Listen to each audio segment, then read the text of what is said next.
कि शस्त्र कौशल में पारंगत है और शस्त्र की वाणी में धार है, फिर भी कमल हृदय शाम सा, क्योंकि यही श्री राम के संस्कार है, यही श्री राम के संस्कार है। यहाँ उपस्थित सभी जनों को मेरा प्रणाम। मैं श्रेयसी वर्ग 8वीं की छात्रा आप सभी के समक्ष उपस्थित हूँ। जैसा कि हम सब जानते हैं कि आज का दिन भारत के इतिहास का एवं भारतवासियों के इतिहास का बहुत ही महत्वपूर्ण दिन है। इतना महत्वपूर्ण कि इस दिन को कभी भुलाया नहीं जा सकता।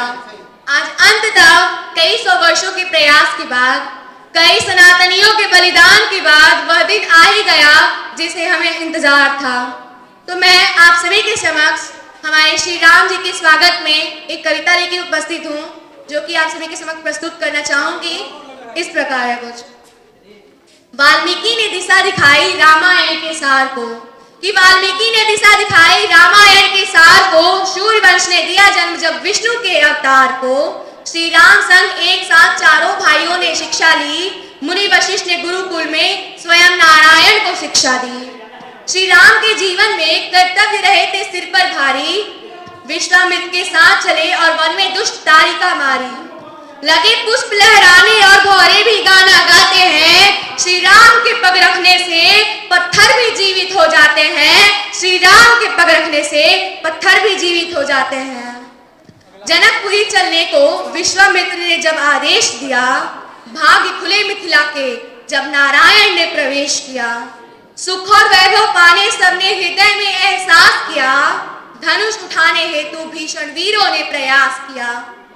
स्वयंवर सभा में महावीर जो धनुष उठाने जाते थे, सभी ध्वस्त हो जाते थे, सभी ध्वस्त हो जाते थे, पर कोई हिला नहीं पाते थे।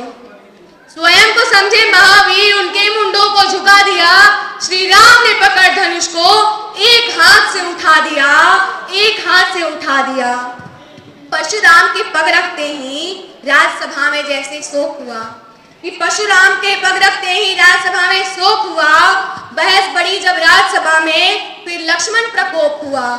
धीरे धीरे शांति हुई, फिर परशुराम को एहसास हुआ, कि धीरे धीरे शांति हुई, फिर परशुराम को एहसास हुआ, जनकपुरी में विष्णु के दो अवतारों का मिलन हुआ। कूटनीति और चालें चलकर, कूटनीति और चालें चलकर मंत्रा ने जो शिक्षा दी, राम को ही वनवास भेजना कैकेयी मां की इच्छा थी। पिता आज्ञा का पालन किया, भरत को अपना राज दिया, राजमहल में सुख त्यागे और 14 वर्ष वनवास लिया।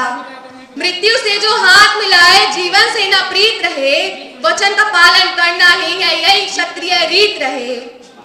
श्री राम के पग रखने से जैसे अहिल्या तार हुई, नारायण के बैठते ही केवट की नैया पार हुई, नारायण के बैठते ही केवट की नैया पार हुई।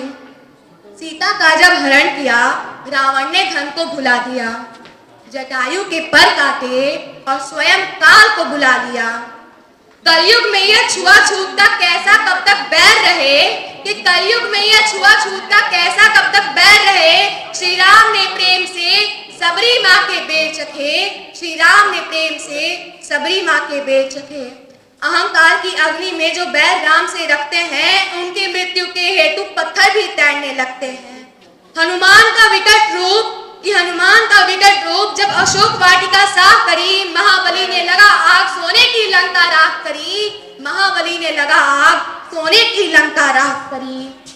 शुभ चिंतक समझाते द्वार पर कि काल स्वयं नारायण है, रण में जो लड़ने जाता उसे मृत धरा कर लिटा दिया। एक एक करके तीरों से रावण के कुल को मिटा दिया। मेघनाथ के दिए गए गहरे घावों को भुला दिया, फिर लक्ष्मण ने शीश काट कर इंद्रजीत को सुला दिया। विजय रहे या वीर गति, कि विजय रहे या वीर गति, विजय रहे या वीर गति, यही युद्ध का सार हुआ। मृत्यु के आलिंगन हेतु तैयार हुआ। लहू बहा इतना की, लहू बहा इतना की, शरीर भी रक्त से भिन जाता था। तीर से तीर टकराते तो भूमंडल भी हिल जाता था, तीर से तीर टकराते तो भूमंडल भी हिल जाता था। मृत्यु का अधिकारी था रावण ने जैसी भूल करी, प्रभु राम ने शरीर से रावण की आत्मा दूर करी। श्री राम ने मृत्यु देकर को देख रहा, धरती पर अत्याचार पड़ा।